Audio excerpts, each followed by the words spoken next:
This is a video really for those who were unable to attend class when we talked about 8.2 and at least did some of the earlier problems.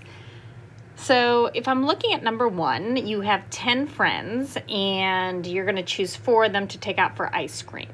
How many ways can we do this? Well, choosing 4 people to take out for ice cream, the order of those people doesn't matter. So that would be a combination when order doesn't matter. And so in this case, you could simply write for me using the notation, I have 10 friends, I'm choosing 4, and be done with it. Or you may be more comfortable just writing out, okay, this is the number way I choose 4, if 4 matter, and divide that by 4 factorial. Any of those ways are acceptable for me. But in this second scenario, still have 10 friends and want to invite 4, but it's inviting them to have a specific type of ice cream. There's 4 different types of ice cream. So in this case, order does matter, because if one of the friends has chocolate, that's a different outcome than they have cookie dough. So this case would be a permutation. So let's say P10, 4, or you could write just 10 times 9 times 8 times 7. All right, Austin, Luke, Max, and Josh have formed a band consisting of 4 instruments, and they're different instruments. If each of them play all 4, how many different arrangements are possible? That would just be 4 factorial. But in the second situation, you've got Austin and Luke who can play all of them, but Max and Josh can each only play piano and drums. So I'd like to always start off with the most restrictive, because that's going to restrict the other things too. Max and Josh, if they can only play piano and drum, then how many ways can I pick them to play those instruments? It's just 2. You could have Max playing piano, Josh playing drum, or the reverse. So there's just 2 situations there. And combining that with the 2 remaining instruments that Austin and Luke are going to have to play. If they're all going to play together, then Austin and Luke now are limited to the other 2 instruments, and there's 2 ways they can play that. So it's just 4 ways. All right, this is really just an algebra problem, kind of testing your knowledge of a permutation and what factorial is. So we're looking at solving for n based on this equation here. So let's just apply the formula for a permutation. This would be n factorial over n minus 5 factorial equaling 42 times n factorial over n minus 3 factorial. Well, the nice thing here is across the equal sign, we have an n factorial on top on both sides. So that's going to cancel each other out. So I'm going to multiply both sides by n minus 3 factorial to get n minus 3 factorial over n minus 5 factorial equaling 42. And if I were to write out the top, what a factorial is, remember with a factorial, you're subtracting 1 and multiplying until you get down to 1. So in other words, it'd be n minus 3 times n minus 4, n minus 5, n minus 6, and so on, right? All the way down to 3, 2, 1. And the denominator here would be n minus 5, n minus 6, n minus 7, and so on. Well, notice in what's going to go away in the numerator and the denominator. Everything from n minus 5 onward is canceling out. So we're just left with n minus 3 times n minus 4 equaling 42. It's going to be a quadratic. And with a quadratic, I am going to FOIL the left, bring to one side, and hopefully factor. So n squared minus 7n plus 12 minus 42 equals 0. And factor this, and it does factor nicely, n minus 10, n plus 3. So with choosing things, you can't choose from negative. So n has to be something that's positive. So the only possibility here is n is 10. Can't be negative 3. All right. Now on to a little bit more challenging as we go here. So we've got 5 women and 5 men, and They're seated in a row. So we've got a row of 10 seats. How many arrangements are possible if the women have to be occupy the even places? So let me just write this out. 1, 2, 3, 4, 5, 6, 7, 8, 9, 10. So if I were thinking of numbering these seats, so the even are the women. So 5 ways for that seat. 4, 3, 2, 1. But then presumably the men are now the odds. So 5, 4, 3, 2, 1. So we're multiplying really 5 factorial times 5 factorial. Whatever that may be.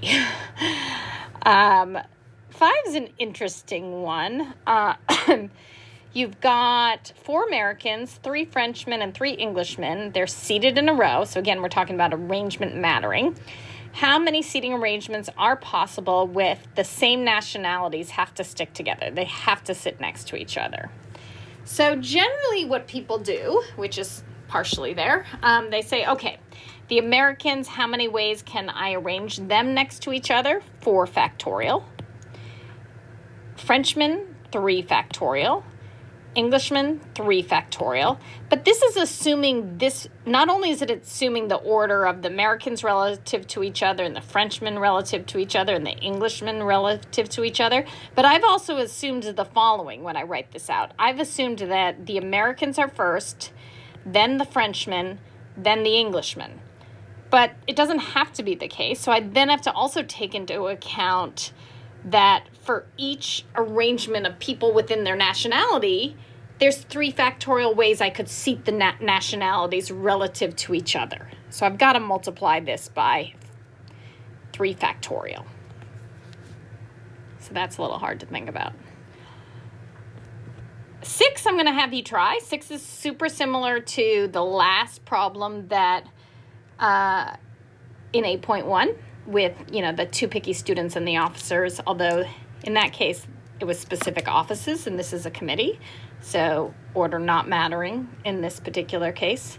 I want to, though, look at a couple more on this page. I want you to try 7, but let's look at 8 and 9, and that's pretty much what we got to in the classes before people had to go and do the rest for homework. So 8 is you want to form from the letters in the word involute. You want to see how many words you can form using 3 vowels and 2 consonants.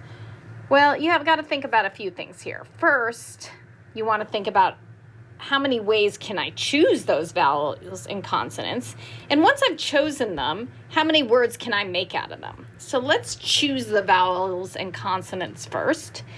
In the word involute, there are 4 vowels. So I want to see from the 4 vowels, how many ways can I choose 3 of them?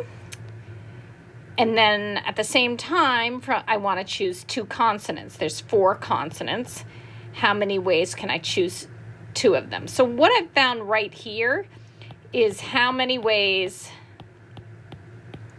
to choose 3 vowels and 2 consonants from that word.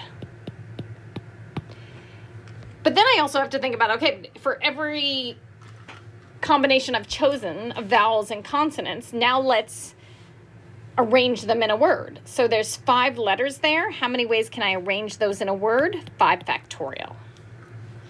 So it is 5 factorial times that choose notation. And again, this is how many ways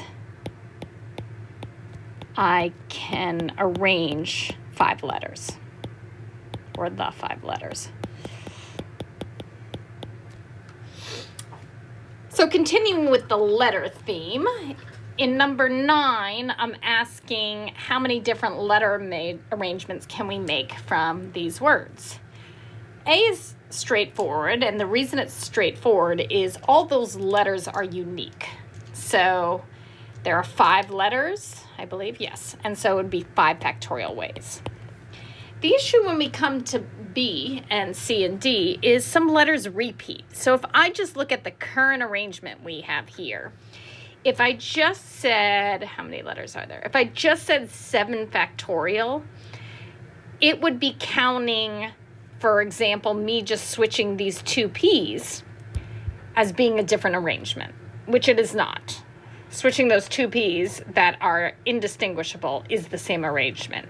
So I've somehow got to get rid of the switching, the counting of switching of letters as being part of a different arrangement. So to do that, I'm going to say, okay, again, there's 7 letters, so 7 factorial.